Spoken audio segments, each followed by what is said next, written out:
It's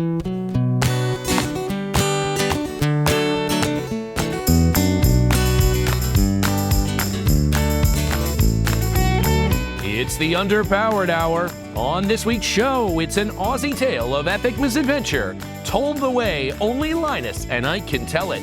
The road to Cooma and Land Rover's 75th anniversary celebration. And now, without delay, here's the show.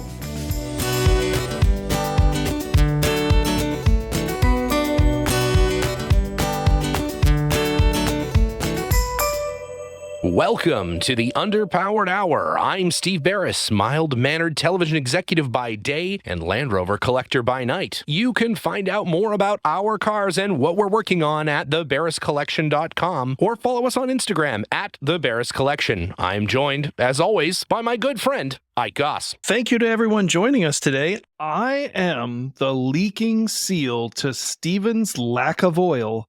I am the oversized grease spot of podcasting, Ike Goss. I own and operate Pangolin 4x4 in Springfield, Oregon, where we live and breathe Land Rovers. Check us out online on Facebook, Instagram at Pangolin 4x4. Let's get started. All right, Ike, and everyone's favorite specialty co-host, Linus Germain, joining us this afternoon for what is maybe one of the most anticipated episodes of the year 9, maybe of the entire show.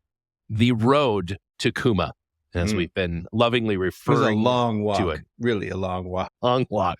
As most people who listen to the show on a semi-regular basis will know, you bunch decided to celebrate the 75th anniversary of His Majesty's Land Rover by going to Australia and driving some super old Land Rovers to what is an insanely large gathering of Land Rovers. I couldn't believe how many Land Rovers were all there at the same time in that parade. And then I couldn't believe that just like the first 4 Land Rovers didn't break down and cause the entire parade to come to a grinding halt. I figured that's what would happen. But they asked me actually if I wanted to be in the lead car.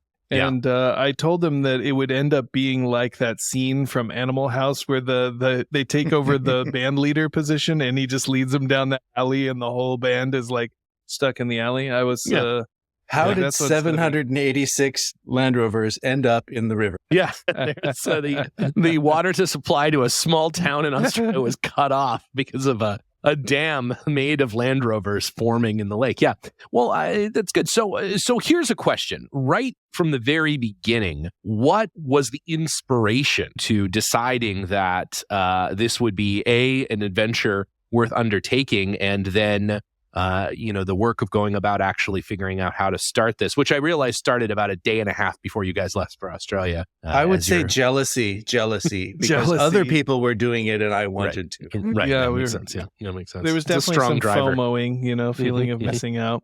I think it really harkens back to an earlier time when they were celebrating the 70th anniversary, and and we went there. to that. Yeah. And our friends got together and we did a trip in old Land Rovers through the snowy mountains. And 5 years later, fast forward 5 years, and those people had still kept in touch and had such a good time the first time. I'm not sure why they wanted to tell us about it, because I honestly thought that, being the 75th anniversary, it would be more important. But sure, I don't know that it was that significantly larger than the 70th. I don't. I think the trip or the event? The event. I think that the event is every 10 years typically. Okay. Right? Okay. I believe that to be the case. And they made sort of an exception this year because, wow, it's the 75th. This is an important milestone in Land Rover's history. But it didn't really. Anyway, so they, I don't know, expected it to be a bigger turnout, or it was just, but it was a bigger turnout. There was slightly 40 more cars than last time. Yeah. So, I think a lot of people were kind of, there was after the event, some messages circulating of complaints and such and such as, and, people said, well, look, we only had 5 years to plan it this time instead of 10. So I don't think that I didn't personally hear any complaints. I only heard a lot of praise for the Cooma Car Club. Yeah. And, they did an amazing job. Really mostly a wonderful event. There was a trial Well, let's talk about all that in the next episode. Oh, yes. That's right. Where we talk about the actual event. Why did we want to go? Why did we want to go? Because there was a discussion of some backwoods camping and driving that sounded even better than the 70th was. And some of the people who were on the 70th weren't coming, and some people who weren't were coming. And it just sounded like a really great group. And they had some really good stops. And Mike Bishop, I think he planned the whole darn thing mostly himself. Where we were going, just how could you miss it? How could you miss it? You know. Well, that's a good place to start. So, who were the other gentlemen and ladies that accompanied you? Because there was some Land Rover royalty, some luminaries, to use a Jeff Aronson term. He wasn't there, though. Came along. No, Jeff Aronson. Unfortunately, he'll be at Anarch. That would have been great. Wouldn't it? It's going to be great. He and I are doing a daily show at Anarch every morning at 7 a.m. You know, telling the day's news, recounting the previous day's shenanigans. It's going to be amazing. I can't wait. Wait. As far as the people that were on the trip with us, which is the trip from Melbourne, right? So you flew into Melbourne from the beautiful Oregon coast to Melbourne, Australia. How long is that flight? 436 hours. Yeah, about six weeks. It was a long time. I grew an extra spine on the plane, and that also hurt. It was a long flight. I think it was 17 hours, something right there. So watch that Freaky Friday remake like 12 times. We watched a lot of the same. You know, I watched some of the same movies, and I think I watched 6 movies going over there. I mean, it's really hard to see. Jenna worked for 16 of the 17 hours, and it was she amazing. Designed a downtown office building in the time that you watched Crocodile Dundee 1 through 4. That's like she literally worked the entire time. That one time you get detention in high school, and you get like all of your homework done, and you do everything that you've been putting off. You write a bunch of essays, and then they're like, "Do you feel like you've been punished for your crime?" And you're like, no, I mean, but this was great. Got everything done. Jenna's like the kid who reminds the teacher that they forgot to assign homework. Yeah, that's right. Yeah. She's That's Liza as well. Hermione Granger. They're both the Hermione Granger of this particular group. So yeah, it's great. It's great. Every office needs to have one at least. You know. Yeah. So speaking of Jenna, she was one of the other people on the trip, and Maddie came. So there was the 4 of us from the U.S. Yes. Our friend Brett, he came from California. So there was 5 Americans, I think. That's a big number of Americans. That's a huge number. And then Australians, we had Alex from CKD Shop. The world famous CKD Shop. Yeah. And Mike Bishop is an Australian, I think. He is technically, by way, and so is Alex, right? By way of, well, that's what I'm saying. I'm UK. saying Australian. Yeah. So we had Alex, we had Mike Bishop, we had Dorian Delmonico. Who else is an Australian? Jackson Senis from Artifact Motor Company. He was with us. Yeah. He restores Porsches and Land Rovers. And what other Australians were there? Rob. Oh, yes. Rob was there. That's one of Dorian's friends. He was driving one of the some coil sprung thingamajig. Yeah. And we never really saw him. He was always kind of like up ahead or way behind. Super nice guy. Yeah. A good backup person to have along. He was always willing to help. But I will mention that also needed some repair along the way. It did. Minor. Blew a turbo hose. Any other? Well, we had Bob and Dan Ives, who also came along. Both Bob, Iveses. Of course. Both Iveses. Bob, of course, Camel Trophy winner from the UK. Yep. And his son Dan, who are wonderful to come along. Absolutely. And super helpful, super supportive. Just Dan's work in Land Rover part as toilet paper holder, or in my case, as handle to cabinet. Amazing stuff. And then, of course, the cherry on top, we had Nick Dimbleby to document this whole thing. I mean, it really couldn't have been any better. It really couldn't have been. It's true. It's true. Wonderful. Unless Jeff Aronson was there. Unless Jeff Aronson. We were lucky enough. Or you, Stephen. That would have been. Fortunately, maybe at the 80th. Or I guess I have to wait now for the 85th, I guess. Are they going to I think they'll have an 80th. Maybe an 80th. Back but to normal. No, we were lucky enough that Nick joined us for the Saturday live show, sending the girls off on the G4 expedition off into the desert, and Steve Cooper, and then the team that did that. So it was nice to catch up. And Nick is one of the luminaries at Anarch, so we'll see him again. We'll see him again there. So that's fantastic. It's not a Land Rover event unless you've got a little Dimbleby there. You just have to have a bit. You know, you don't have to have full Dimbleby. I mean, it might be a Dimbleby. Land Rover event, but nobody will ever know or hear about it. That's right. I mean, it's like a tree falling in the woods. You know, if Nick's Dimbleby not isn't there to take a the photo picture, of it, did it really nobody- happen? No, that's exactly right. That's exactly right. So an intrepid gang, if you will, of Land Rover enthusiasts, if you can find them, you know. So that's the cast of characters that came along on the drive. So we arrived to Melbourne sort of a couple of days ahead of time. Yeah. And the idea being that we would catch up on our sleep there, and then we would catch up with Dorian. And Dorian very kindly offered to let us drive some of his Series 1 Land Rovers. And this gentleman has an extensive and impressive Land Rover collection.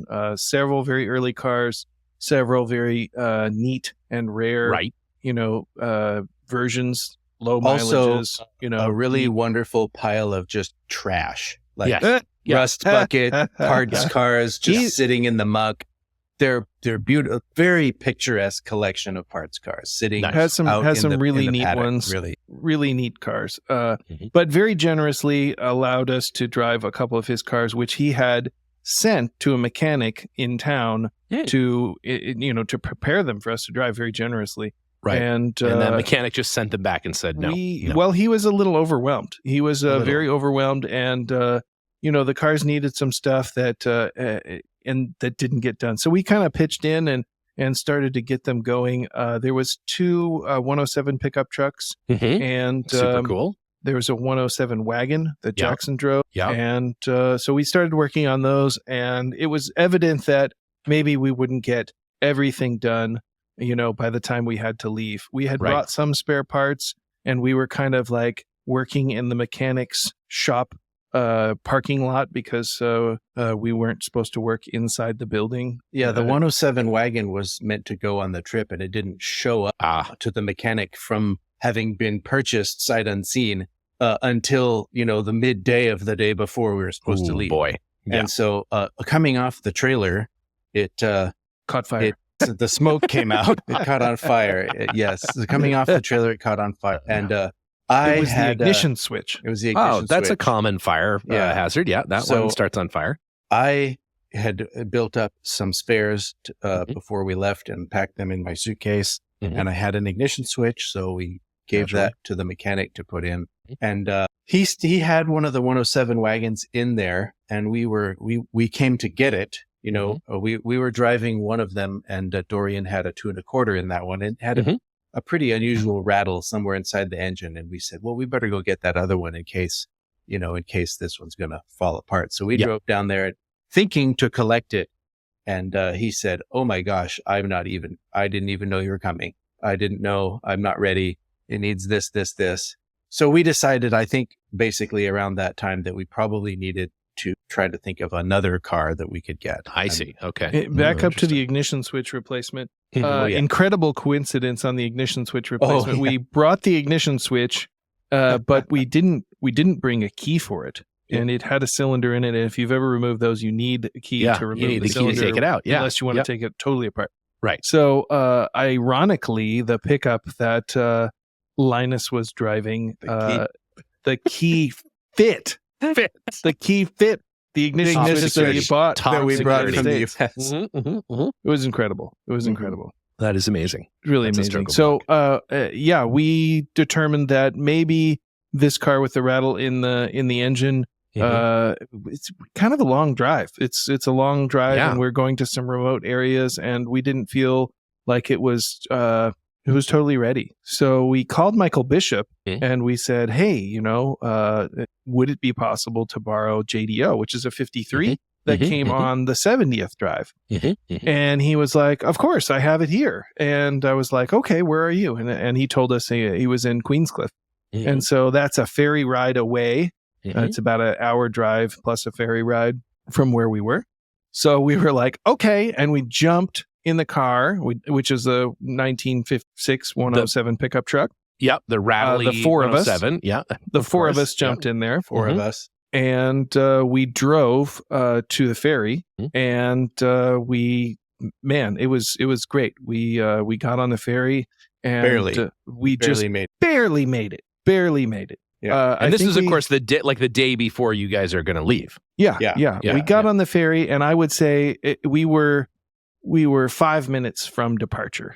You know, and so we were like, oh, we made it, or less. We'll have enough time to catch the last ferry back at the end of the day, right? Yeah, right. So we get across the ferry, and Michael Bishop had the car at his dad's house, along with MX, I believe, and his Defender 90, which Nick Dimbleby was going to drive on the trip. Actually. And he's like in the middle of servicing it. He's got oil there. He's got plug wires. You know, he's doing all this stuff. And we're like, oh yeah, we'll pitch in and we'll get this sorted out. Yeah. So what all did we do? We built new plug wires. We did basically a tune-up as plugs, full oil change, differentials, transmission, engine, a voltage regulator. I think we did a voltage regulator. Yes, and we put the seats on and the soft top on. Put the soft top and all the oils. Yeah, and we were there. We were there for what, 2 hours, 3 hours? We were there for 2.5 hours, and the girls went down to the ocean front and did a walk down there, and we're all scrambling, trying to, get this car serviced so that we can catch the last ferry of the day. Right. And Michael Bishop is joining you on that ferry as well. No, he's not. No, he's going to come. He's coming the next day. He's got to pick up Nick at the airport, I believe. Okay. So, we get pretty well done. And we take a lap around the block to make sure it's, more or less ready, because we have another hour drive back. Yeah. And then we book it to the ferry. And it's like the ferry's the 6 o'clock ferry, and it's 5:57. It's 5:57. We leave from Michael's house in a car that can go 40 miles an hour. Yeah. We get to the ferry terminal with like literally 10 seconds to spare. They're like, they were waiting for us. They saw us. They have like a spotter, and they're like, we saw you driving down the road. These idiots bouncing along. Before we got out of the cars, we were moving. The ferry was moving. They're like, Croggy, bunch of idiots in a Land Rover. One of the sailors gave us a high five. He did. They're like, nice work. You made it. You made it. So we got on the ferry, and we managed to make it back. And we spent the night near Dorian's. We stayed at a little Airbnb that was infested with brightly colored parrots. There was like 100 parrots. There was like 100 parrots, and they were chewing, and cockatiels, big ones, and just squawking and fighting and squabbling and just kicking seeds and jumping on each other. It sounds terrible. For hours. The kookaburras, and they were there. And so this place is, they know that they have this bird infestation. So they have a gallon of bird seed, and you can take it out and you can put it in your hands, and they'll climb on your arms and eat the seeds right out of your hands. Otherwise, if you don't have the seed, they'll eat you. Yeah, I thought you were going to say they know about the infestation, so there's a shotgun by the back door. No. There's that too if you get tired of them. But, so we just, poured the whole gallon of seeds all over the porch and just let them fight it out. And it lasted hours. They were just out there squabbling and jumping around and hopping. Cockatoo fight ring. It's really fun because they like certain seeds way better than other seeds, and they'll sort of push each other out of the way to get for the good ones. But that was really neat. I've never had that many parrots, or even two parrots climbing around. Linus is going to be that man that feeds the pigeons at the park. That just like they sort of swarm around you, and then when they leave, I'm gone. I'm just they just away. And we never saw him again. That was it. He was covered in parrots until he was gone. So the following day, we went back to Dorian's, and the team assembled. The Wonder team assembled. Everyone came from all corners of the globe, and we all arrived with all of these old Series Land Rovers. We showed up at Dorian's house, and he has a kind of a large estate, and it's covered in Land Rovers. There's Land Rovers everywhere in garages, and he has some really neat cars, low mileage, very original cars hanging out in some of those garages. And he told us that he had moved 150 Land Rovers to another place before we arrived. Yeah, he has a lot of Land Rovers. That is a lot of really Land Rovers. Fun to look at. So we sort of were given the permission to sort of scavenge around and come up with some spare parts. So we sort of dug around in his workshop there and got, starters and a generator and a distributor. And I had brought a carburetor kit, and we grabbed various tools and, fuel cans. Everything we used. Everything that we could possibly maybe need, that we could find.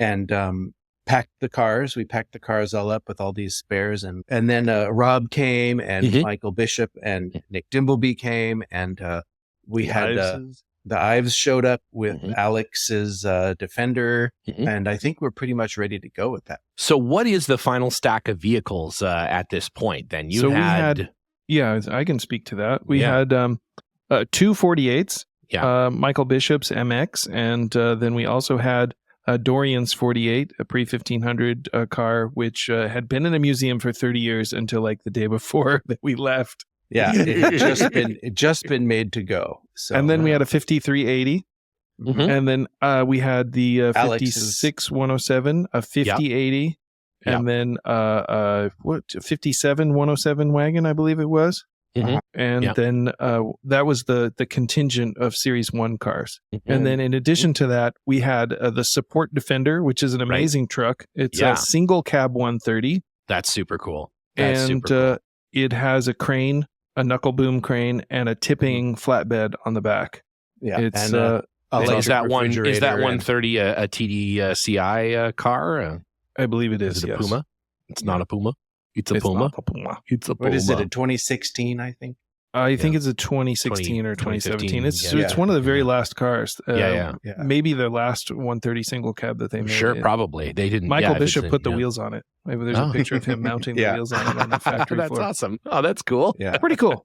Pretty cool truck. And you said Nick Dimbleby was driving a Defender 90. Also a new Bishop's Defender 90? Also a Puma car, yes. Yeah, also a Puma car. And then we had Rob in his LR4, right? A Discovery 4. Oh, cool. Wow. That must have looked weird. That was it. That was everybody. Just in one Discovery. It was very white car. Yeah. So. Yeah. Oh, cool. Wow. And he previously had a rule, no decals on his car. Huh? That's true. But he put his wife made that rule. He put an underpowered hour decal on it. No, he put Tiny Ike, didn't he? Oh, he might have. It was a Tiny Ike. Oh, that's even more. Then he sent a picture to his wife, and she was like on board. She was like, okay. But you know why? Completely because Tiny Ike works in any situation.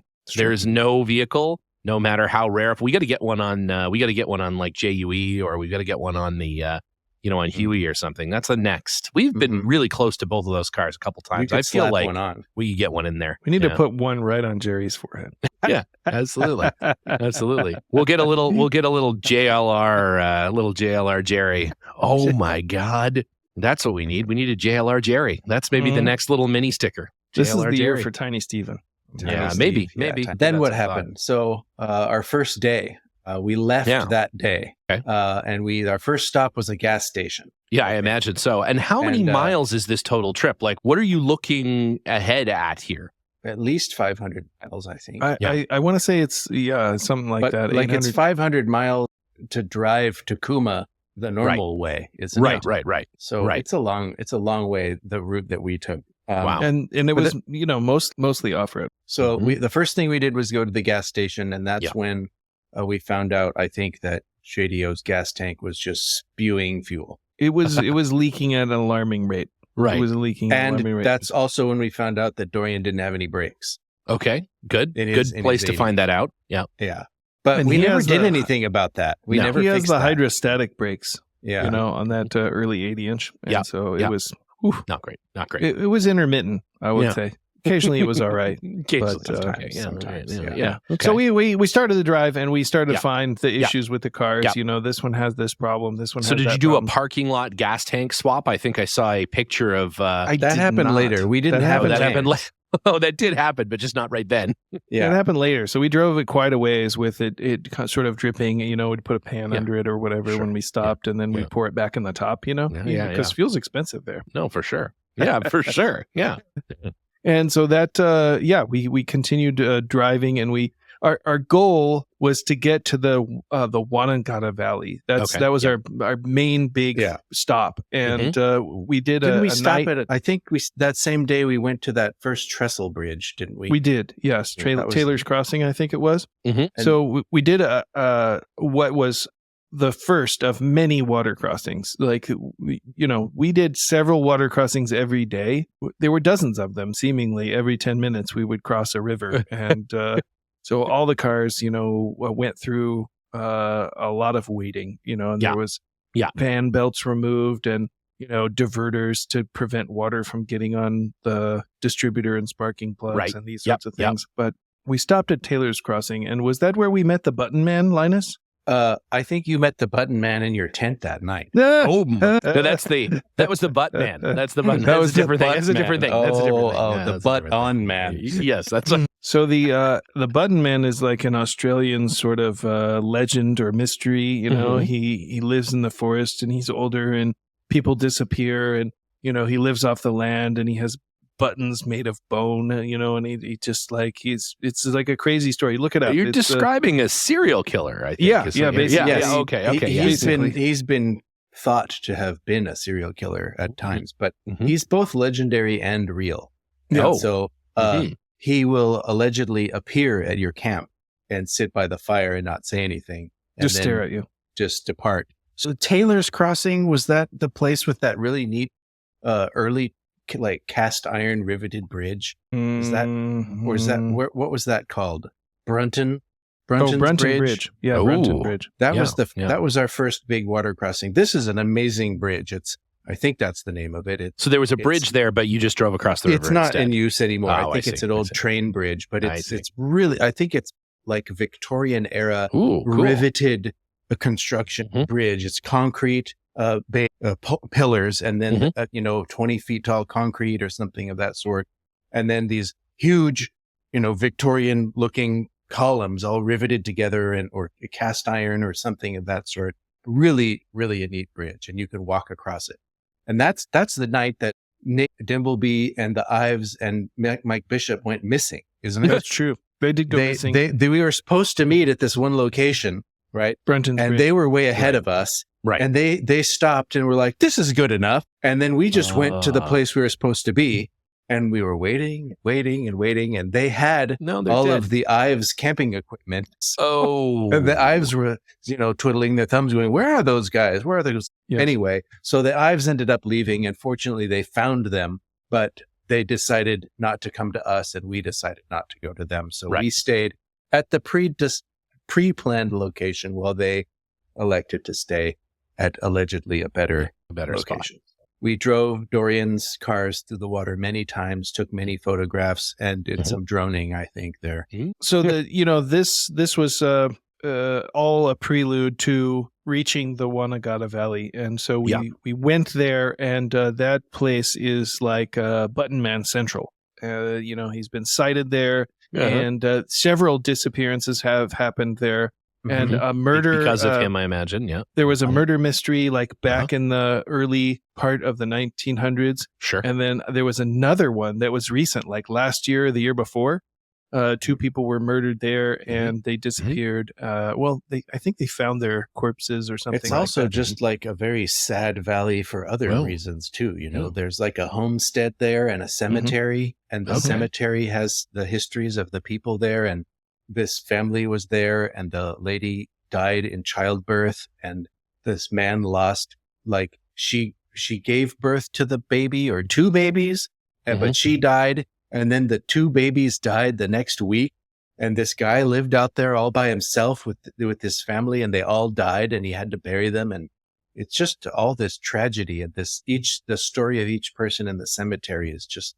So naturally, that's why you guys wanted to go there. We wanted to. That, and it's also beautiful. It's also a beautiful place to replace a gas tank. That's where we were to repair a radiator. Right. So we repaired Alex's radiator in his 1950 80-inch. It had sprung a leak towards the top, and so the tank was cracked. So we patched that up, and then Michael Bishop had found along the way. And when I say found, he like went to one of his like depots of Land Rover storage yard areas. Cache. Yes. His cache. He's like a squirrel. He's got nuts hidden all over Australia.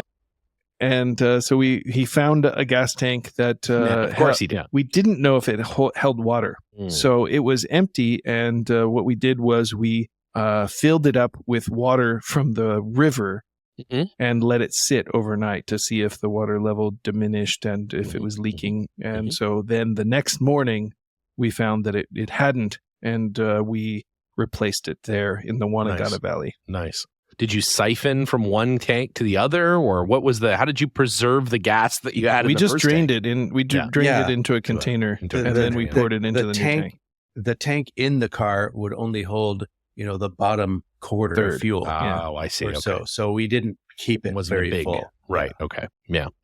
So we did that, and we worked on Alex's There are some great radiator. pictures of Jenna making lunch while you guys are swapping a gas tank. Breakfast. That was breakfast. I'm sorry. Yeah. The bacon was better this year or this time. Australia has improved their bacon game. I will admit in the past 5 years.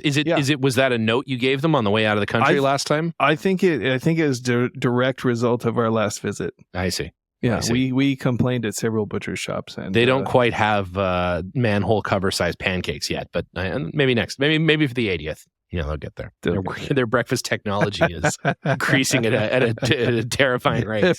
Soon they will surpass the United States in their ability to make breakfast. It's only a matter of time. They have the food there is like obviously, I suppose the ingredients aren't very different, but everything's just a little more farm fresh, I want to say. Like the eggs are a little bit less store-bought seeming. The bread is more homemade seeming. The food's good. It's simple and it's good.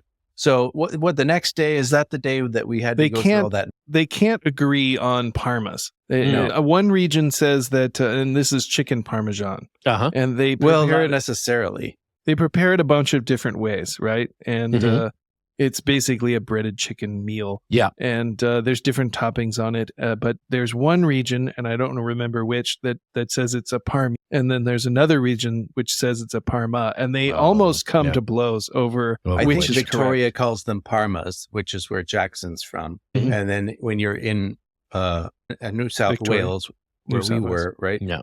Sure. They're parmies. So he was angry all the time that he kept hearing parmi. Because where he's from, it's a parma. Oh, right, yeah. That was a fun linguistic distinction. That was ridiculous. It's like, 1,000 miles from one place to the other, and they say words differently. Yeah, it's a big country.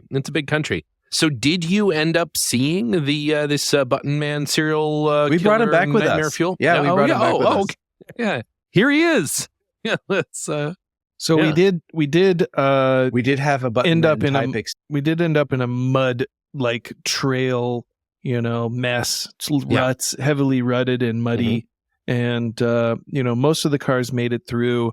JDO, Jenna was driving the JDO, and got a little little like just barely stuck. Like it just needed a little push to get going. And then the Defender, Bob Ives managed to beach the Defender, which is a very heavy vehicle. It's big very whale. Heavy. Yeah. It was wallowing in the mud back there, and it got stuck. And how did he get out? Jenna pulled him out with an 80-inch. So Mike Bishop's 80-inch, driven by Jenna, rescuing a Defender Trophy winner Bob Ives, which weighs, it's probably about an 8-to-1 weight ratio difference there, I imagine. It couldn't have been very stuck. And we were putting some weight on the front of the car, Michael Bishop and I, and it started going, and I went for a ride on the hood a little bit.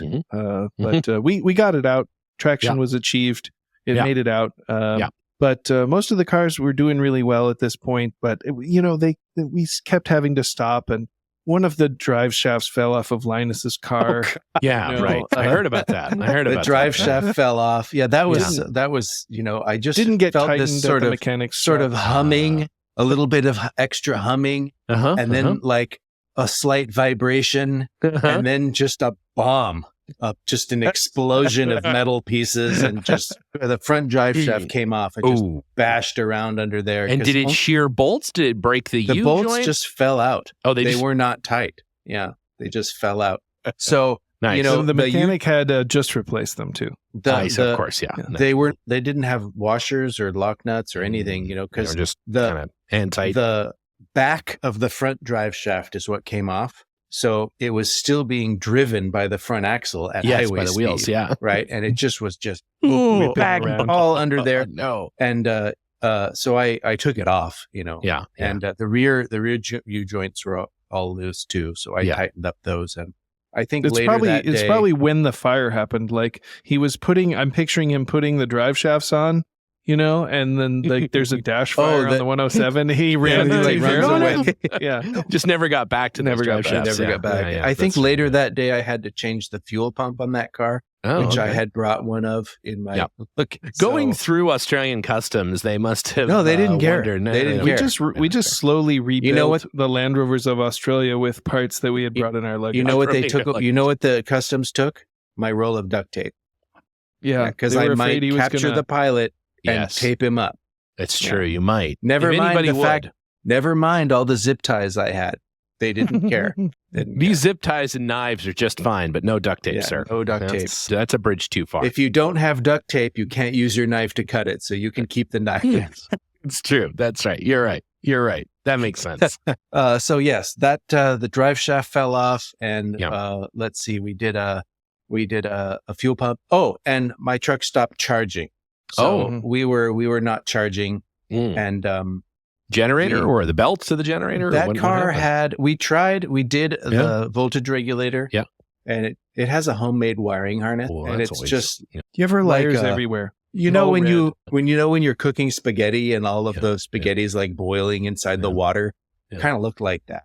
Yeah, a little bit. Just that's rough. A lot of little wires here and there. But it ran good. That truck ran really good. But the wiring harness is homemade, and so it needs a new harness. But so we didn't end up fixing that. We didn't bring a harness, unfortunately. The wiring harness was not part of the luggage.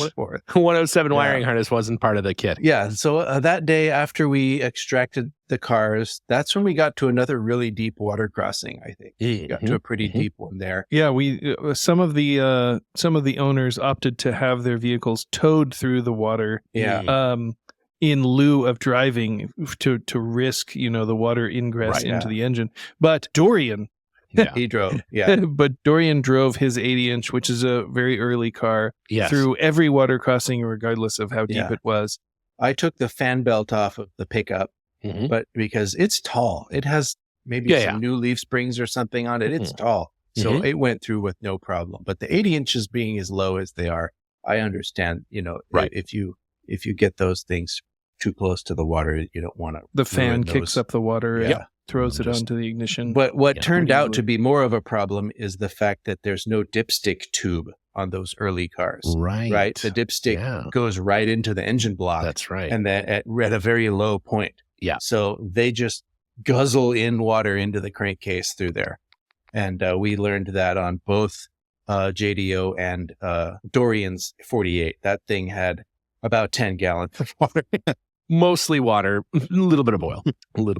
Yeah, all the while Nick is taking really excellent photos, and Dan is just quietly helping everyone fix their cars. That guy. The Ives pretty much are like the roadies that go through after the show and pick up all the cables and push the trash with brooms and take all of the trash and put it in the dumpster.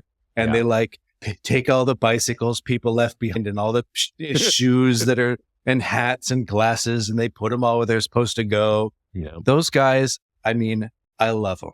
They really are the best. They really are the best of people. They are the best. Absolutely. Absolutely.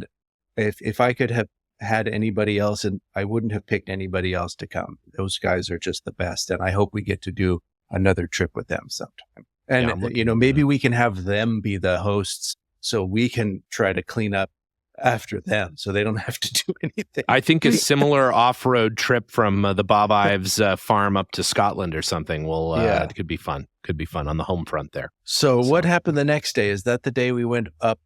Village? Well, we went to Drago. Oh yeah, Dargo. Dargo, excuse me. Yeah, Dargo, that little town. We stayed in they have like an old auto court, sort of.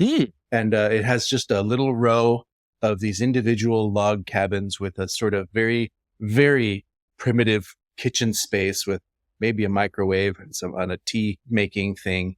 And then ours had two bedroom, and they have bunk beds. So they'll sleep a lot of people. Fun. And so we stayed in those in Dargo. Who was top bunk in that situation? Button Man.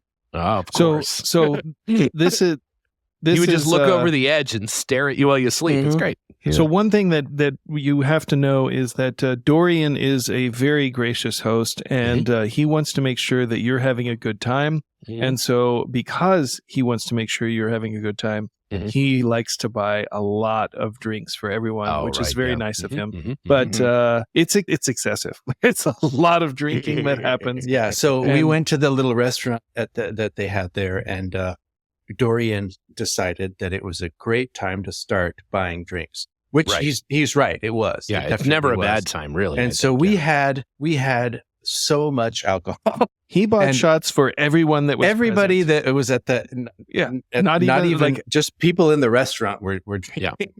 Servers, the guys it outside. Was wonderful. It was wonderful. We had a great time. Button Man had several drinks, and we had some great chicken parmy. I hope Jackson's listening. Yeah.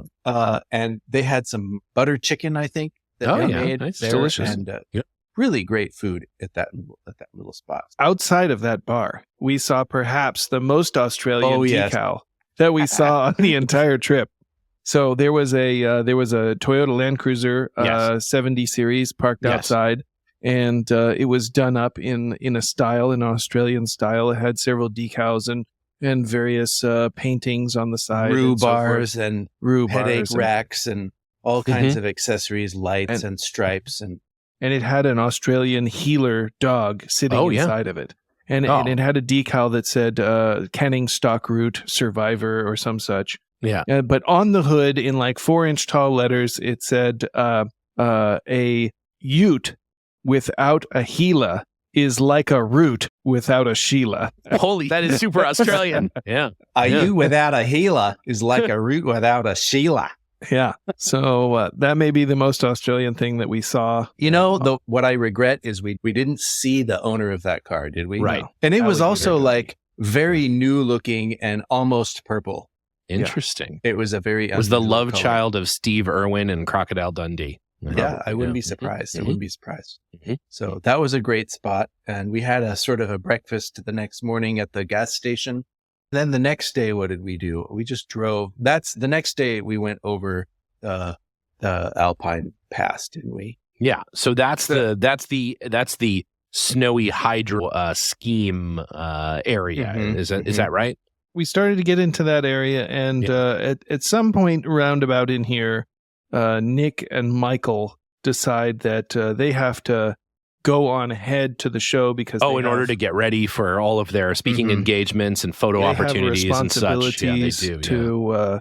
To be there. They're guys. featured guests, and they have talks, sure and they have to shake people's hands and kiss babies and all that sort of things. Yeah. Well, I think that happened the next day because they were there when the water incidents occurred and the water pump incident occurred. They were ahead of us. They were there for the Button Man occurrence. They were. Okay, so I'm getting ahead of ourselves. Yeah. I think that night we stayed, we did another water crossing to get to camp.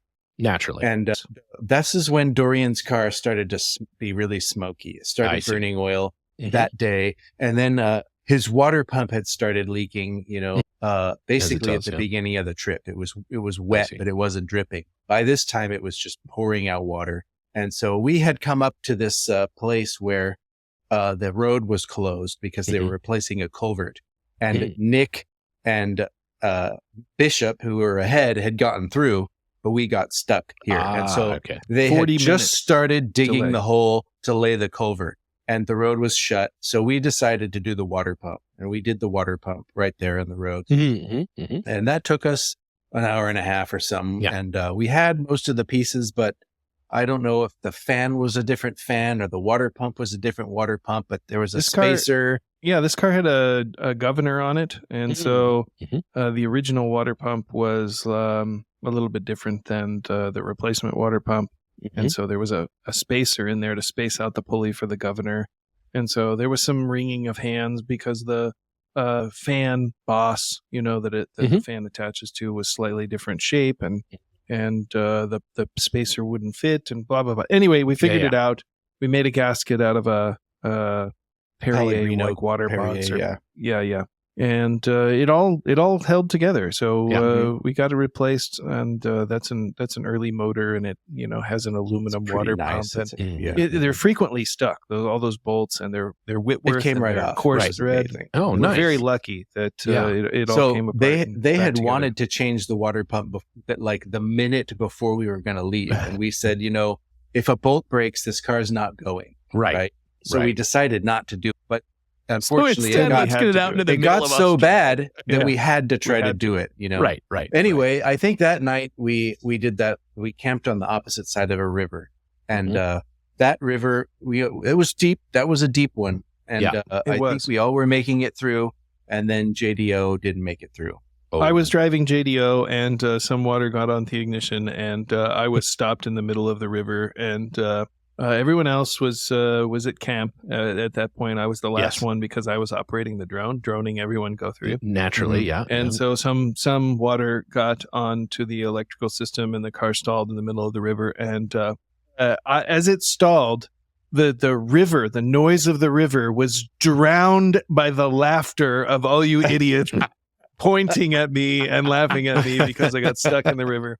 And so Dorian had made it through before you. Yes. But he decided to start again driving circles around you while you were stuck in the water. No, he decided to go back. And as soon as he started back, it stalled. But he got stuck in the water too. So two cars were stuck in the water. And I think that's when most of the water got in his crankcase. So the next morning, I'm getting ahead of our story here, but the next morning when he started that car, you couldn't see it. It was so cloudy. There was just so much smoke coming like out of it. It was like an underground rave in an abandoned warehouse. So just full that night, we were parked very close to a hut, and so we went down to that hut that night. The hut is like a shack, basically. A shack, yeah. And so we went down and looked at it. Shack. And the button man attacked that night. Oh my God. So we started driving along this track, and we got to the hut, and it's kind of a historic hut. There's like some carvings in the hut, and there's an old wood stove, and there's a very old 1930s refrigerator that people have stored goods in to keep the animals out. And it's sort of like a alpine hut like they have in Canada. Sure. Travelers stay there or whatever, shelter from the elements sort of thing. And so we had gone to do this in Alex's 50 model.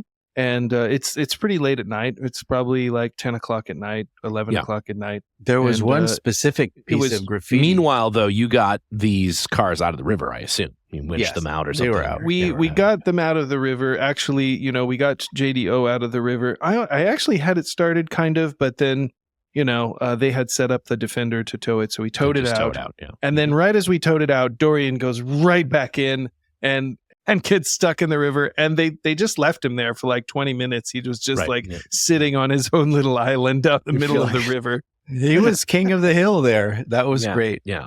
We got some great pictures at that time, and it was super fun. And so back to the cabin. We get to the cabin. We get to the hut, and inscribed on the cabin, carved into it a long time ago, Button Man. It says Button Man on the cabin. And a count. Like how you go 1 1 1 1 and then a cross for 5. Yeah, absolutely. There was 7. one of those for a total of 7. So there's 7 victims at that hut. Button Man.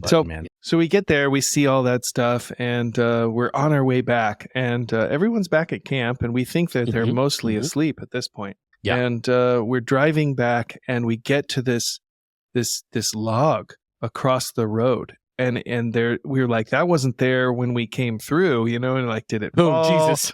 No. Like, what happened? And so we're like, oh man. So it's just like, it's like one single log. So we pull it off of the road. We get back in the car and we start driving.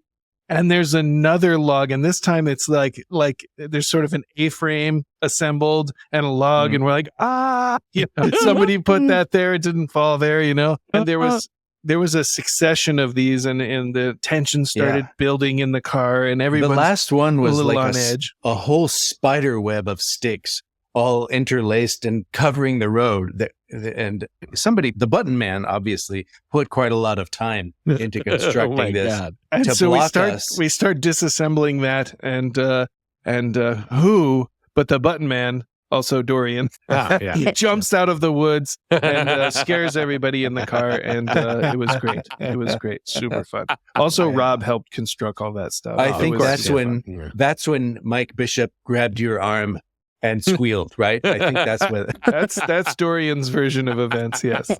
I love it. Man, that is the long con for that. Holy moly. Really built that up over several days of... He did. They did a great job. I think he was planning it the entire time. Yeah, right. Yeah. He purchased that hut and put it out there and... he would do years in the making. He would do that. When Dorian is committed to a practical joke, there's no bar too high. Wow, that is pretty amazing.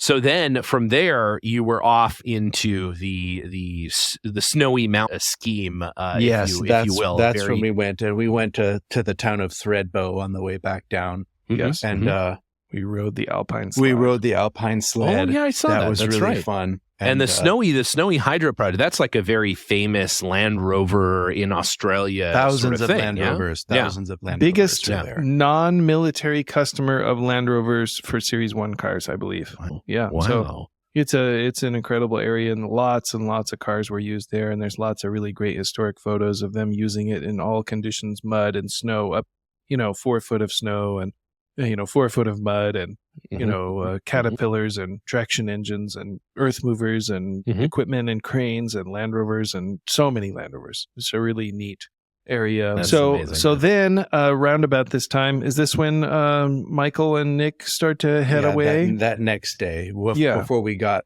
that next day. Yeah. And then the rest of the group decide to go to Mount Pinnabar, which was on our itinerary. We went to Mount Pinnabar last time. It's an elevated area, pretty high up in the Victorian high country, and very great views, grasslands, trees. You come up out of the tree line and you go on these big grassy hills. It's very We picturesque. had a tough climb. We went up some tough roads that day. We did some very tough climbs. The station wagon had a little bit of initial difficulty, and we aired down the tire. And it really started going, but it was very, very steep roads up to the plateau on which Mount Pinnabar sits. And you'll be happy to know Bob Ives planted the flag on top of Mount Pinnabar. There is a underpowered hour decal on top of the pinnacle on top of Mount Pinnabar. I saw that like a picture, metal structure up there. We'll post that picture. Yeah, that is pretty fantastic.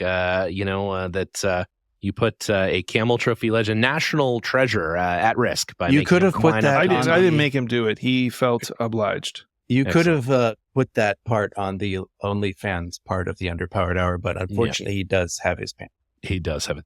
So that it can't. Yeah, it can't go. No, and so we went to what is the Murray River. We descended into the Murray River Valley, and then we crossed it, and we did a swim there. Of course, the Leyland brothers crossing the Murray River is a popular topic in their films. They're always, for some reason, crossing the Murray River. It's the dividing line between those two states. So it's kind of a big deal, and it's a big deal in 4-wheel drive culture and just their.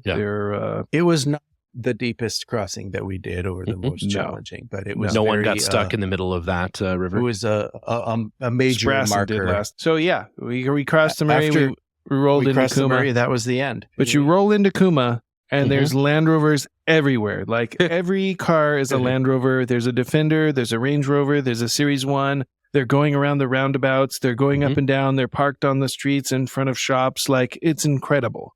There was really a 6-wheel drive Discover towing another Land Rover.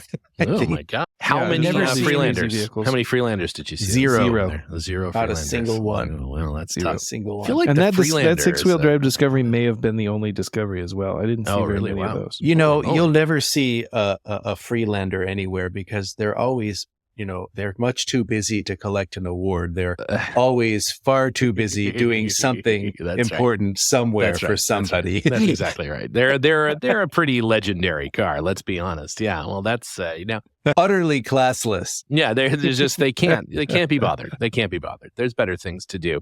The photos that you guys posted from Cooma really it's insane. It's a sea of vintage Land Rovers. Like as far as the eye can see, it's crazy. After we got back, I was made aware of some event that happened in the UK that was similar, where there was a lot of Land Rovers together. And I was very happy because there were less of them there. I'm sure. Yeah. Yeah.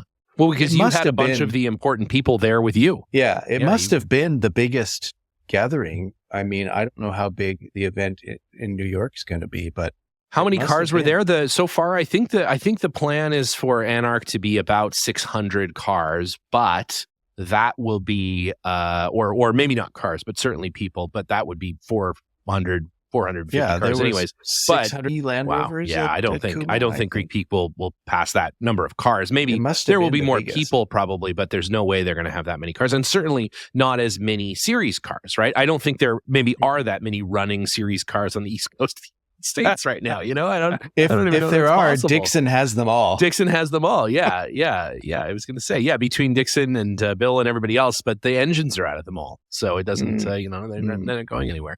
But yeah, it's true. It's pretty incredible. I'm blown away. I have major miss out, misfortune for having. You have to come with us on our next desert trip. That's just the only answer. Well, I've been saying I've celebrated this year, the 75th anniversary, the same way Land Rover has, by just staying home and not doing anything, just looking at changing it on the your internet. name. Yeah, changing my name. Yeah. I'm now going to be known as SMB from now on. I'm just dropping the individual name, just going to be known by my initials. And I think people are just going to have to get used to it. Not too many people know this, but the M is for Marion. That's true. That's exactly right. Yeah. Mulrooney after the Prime Minister of Canada. Yeah, my favorite one. Yeah, no, it's it looked like, and as it has turned out to be, a pretty fantastic way to get to Cooma. Now, you weren't the only folks do an overland trip to Cooma. There were ours was just the best. Yours was the best, yeah. Ours was the best. You spend less time broken down at like a truck stop, which is nice. But of course, the Seriously Series folks did a big overland to get there. Good friend Jack Dobbins, he had a hard go of it. He spent 90% of the time working on a Holden at. He swapped his whole engine just to get there. I think. Yeah, didn't he? He did. Yeah.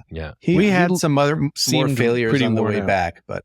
Yeah. We'll talk about that in the next episode. The next exciting chapter of Ike and Linus and the gang go to Cooma. So we get to Cooma, and all kinds of crazy stuff happens, and then we have to do it again because we got to go back to Melbourne to drop off these cars. Now, did you go on the overland route back, or did you do more highway? This is for the next year. You'll have to tune in and find out. You have to tune in in this 7-part series on getting back and forth to Cooma. It's gonna be great. It's gonna be the next exploding. I was gonna say, what's your favorite malfunction of the trip? If you had to pick just one crazy thing that went bad on you, what was your favorite one? Well, I mean, I've never had a drive shaft come off before. That's pretty intense. It was intense, and it didn't just fall off and roll away. It was just like banging around under there like a bomb going off. It was just, oh my gosh, I thought it was going to come through the floor and rip my leg off. There was a failure. Failure at Cooma that required an air bed pump to remedy that we'll have to talk about. We'll have to talk about the next episode. Yeah. What about your favorite place on the trip? What was your favorite spot that you guys hit along the way? I mean, the bird house was unique because of the parrots. That was really neat. But the Wanagata Valley was probably the most beautiful place. That old homestead and the cemetery, and it's just these rolling green sort of little hills and right next to the river. Winding rivers. Yeah, it's really cool. A lot of mud and fun crossings and just good tracks and great sounds. And it was open in certain areas. So you felt this nice expanse of nice, beautiful land and space. And then it was in the forest in other parts, and it was winding and narrow and more shaded, and just a great spot to go if you ever get the chance. Well, that's fantastic. Several people that we met, it was on their bucket list to go to the Wanagata Valley. So we felt fortunate that we were able to go. And some people who've lived in Australia their whole lives have never been. So that was nice. Yeah. Wow. Fantastic. Well, we will we'll catch up on what actually happened at the event, and then ultimately getting back here to the United States via way of long off-road tracks and old Land Rovers on an upcoming episode of the Underpowered Hour. So stay tuned for that. We hope you will. There's also an exciting show coming up about the G4 Challenge tribute run that Abigail and Liza, as well as Steve Cooper and some of the gang did. They'll come on and talk about that. And then, of course, we are weeks away, from only a handful of weeks away from the big Anarch celebration.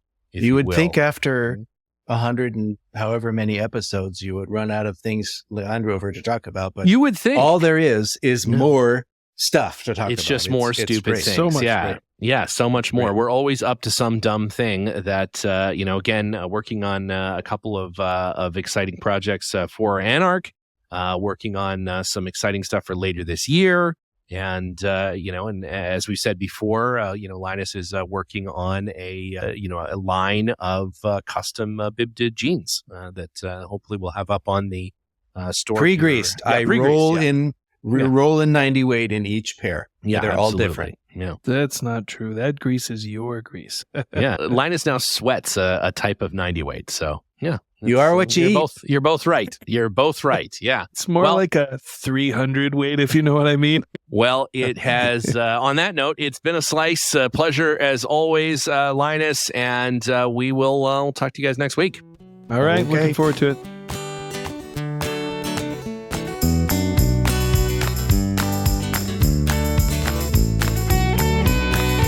The Underpowered Hour is produced by Liza Barris, Ike Goss, and me, Steve Barris. Pavel Svardov composed and performed our theme music. Consider supporting the show on Patreon, and if you already do, thank you. Your support makes the show possible. For even more, check out our Instagram or Facebook.